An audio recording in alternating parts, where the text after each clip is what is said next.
The Iranian regime is now admitting to itself that they have been decisively defeated. They're saying to people, this is a disaster. They know it. That's why they're talking to us.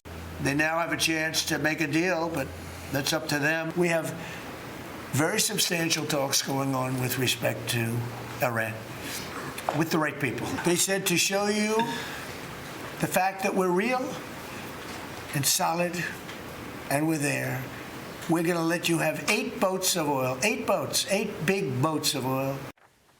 President Trump giving an update on talks with Iran during his 11th cabinet meeting of his second term. Iran sending 10 tankers full of oil to pass through the Strait of Hormuz.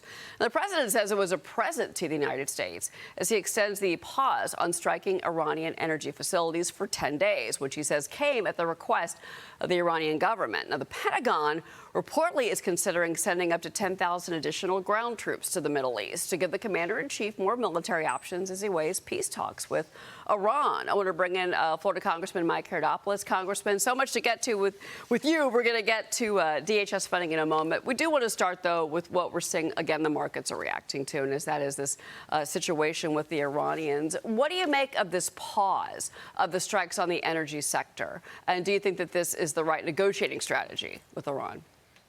Well, as your business expert just talked about, the quicker we can come to a resolution with Iran, the quicker we can get back to those lower oil prices that we've been enjoying since President Trump was reelected into office. This, of course, people have been hard hit by these increases, but we saw this as an aberration, taking on a long-term problem since 1979, and we're optimistic that we can get back to the energy production we've been making, not just here in America, of course, the new opportunities in Venezuela, and finally having some stability in the Middle East now that we've really knocked out Iran's ability to project power in the Middle East. Well, there's a great op-ed this morning in the Wall Street Journal, Don't Let Iran's Hostage Takers Win. And the editorial board of the Journal makes the case that at this point, ending the conflict now would be short-sighted, and that it's time to finish the job because Iran is betting that the energy market turmoil is going to lead Mr. Trump to end the war before our objectives are fully met. How do you feel about this report, though, that we're going to be sending more troops to the Middle East? That could mean ground troops. There's reports that the administration is looking to overtake some of the Iranian islands. Are you comfortable with that, sir? I'm very uncomfortable with any idea of bringing ground troops into the Middle East. As you know, the challenges we had in Iraq and other places, they've been historically challenging, even the Reagan years in Beirut, et cetera. But I think what the president wants to do is exert maximum pressure on whoever's left in Iran to run the country. And we want to have a situation where what's our primary goal? Take out the ability for Iran to project power so they can no longer fund terrorist groups, et cetera, and have stability in the region, which has never happened in my lifetime.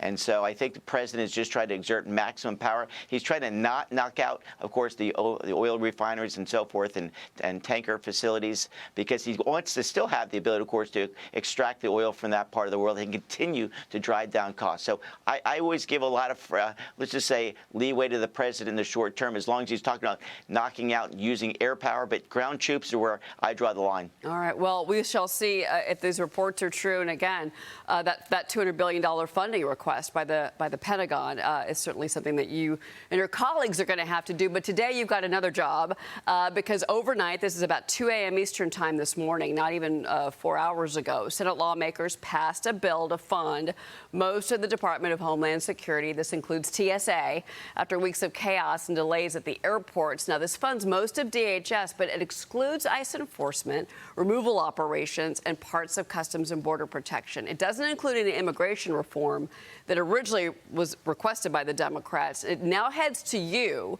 The series of votes begins at 10 a.m. Eastern time. You convene at 9 a.m. Before leaving for 2 weeks, Congressman. You requested yesterday that your pay be withheld until the shutdown is over. So that was certainly, I think, a grand gesture. The gesture today is whether or not you're going to agree to pass the Senate's version of the funding bill. Are you in favor? Yes, I'll be voting for it. And look, we need to end the chaos here that once again the Democrats have inflicted on the country. You saw it last fall where they shut down the government for no result. Same thing happens. All their so-called reforms were just giveaways to illegals. We're not going to give in to those crazy ideas. We're going to be smart about continuing to take the worst of the worst off the American soil. And Cheryl, as you know, there's a website called wow.dhs.gov. It outlines the crimes committed by illegal aliens once they got here. And they're horrific crimes, as we're hearing about every day. You saw just the recent examples over the last 2 days.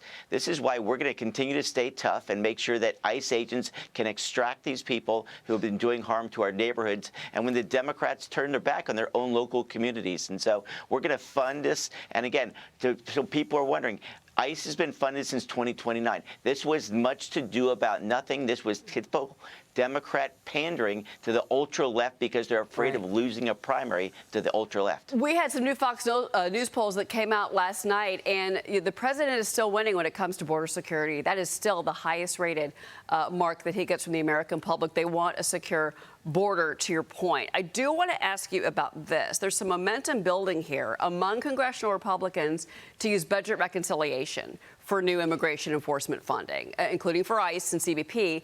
Now, Leader Thune said, quote, it's a good possibility, as Senate Budget Committee Chairman Lindsey Graham urges his committee to start that process. It would also fund the Pentagon's $200 billion supplemental request for Iran, plus parts of Save America, that act, Congressman. I want to get your thoughts on that.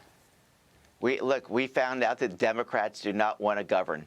Last night was another classic example. They got nothing from the shutdown. We're going to have to use reconciliation again to affirm what the American public wants.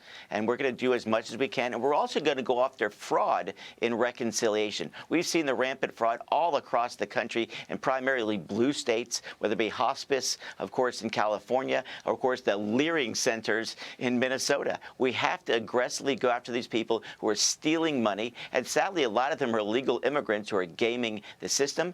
And we also want to make sure, as you mentioned, that ICE is fully funded and we take care of the basics. We're in a conflict with Iran, and we need to make sure that we're protecting the homeland after those two incidents in Michigan, one in Virginia, and, of course, these actions that are taking place too often. Real quick before you go, any chance that the vote today goes into tomorrow for DHS?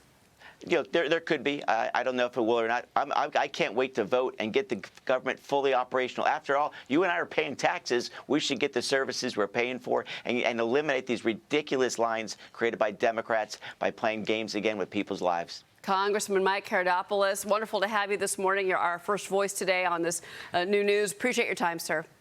Always a pleasure. Have a great weekend. All right, you too as well.